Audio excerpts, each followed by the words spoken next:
Dans une ville où tout est affaire d'image, Rafaela De Laurentiis travaille sur un nouveau scénario, celui de promouvoir l'attractivité de Monaco auprès des investisseurs californiens. Car s'ils sont certes nombreux à visiter la principauté, les Américains ne sont qu'environ 500 à y résider. Les gens ne connaissent pas vraiment bien Monaco. Et c'est incroyable, mais c'est vrai, les gens commencent même à oublier ici qui était la princesse, Grace Kelly. C'est plus un nom comme avant que tout le monde connaît. Les jeunes ne sont pas sûrs. Donc, c'est essayer aussi de faire ce travail, de parler de Monaco, des avantages, de la beauté, un peu de diplomatie comme ça aussi pour que les gens aient hâte d'y aller.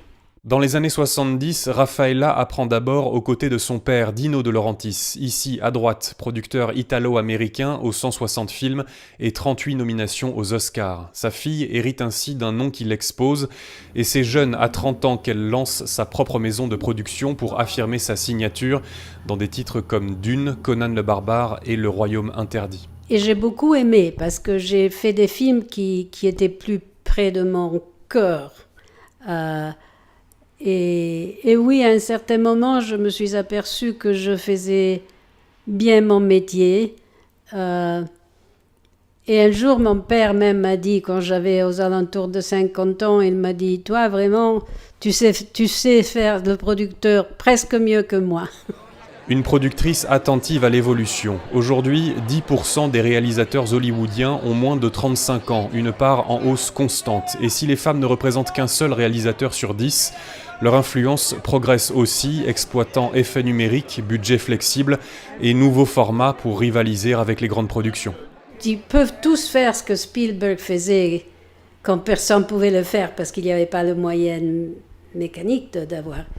Donc, moi, les jeunes réalisateurs avec qui j'ai travaillé dans les derniers 5 ou 6 ans, je les ai trouvés tous magnifiques.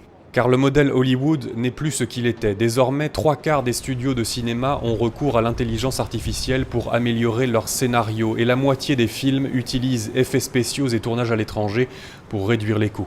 Moi, je pense que Hollywood est...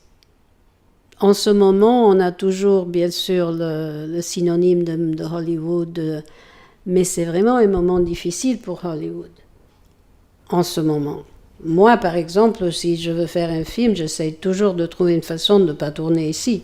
Entre mission consulaire et production cinématographique, la présence diplomatique de Monaco à Los Angeles facilite ainsi les relations économiques et culturelles entre les deux territoires. Moi, j'ai aucune raison de penser que ça ne va pas continuer à être important parce que la Californie, c'est un énorme État dans les États-Unis et il y a plein de gens toujours qui viennent ici qui sont très intéressés à la partie artistique. Je pense que ça va continuer à être de très bonnes relations. Moteur du divertissement et de l'innovation technologique, Los Angeles et la Californie parviennent encore à retenir capitaux et talents, malgré l'essor d'autres villes aspirant à devenir elles aussi des références.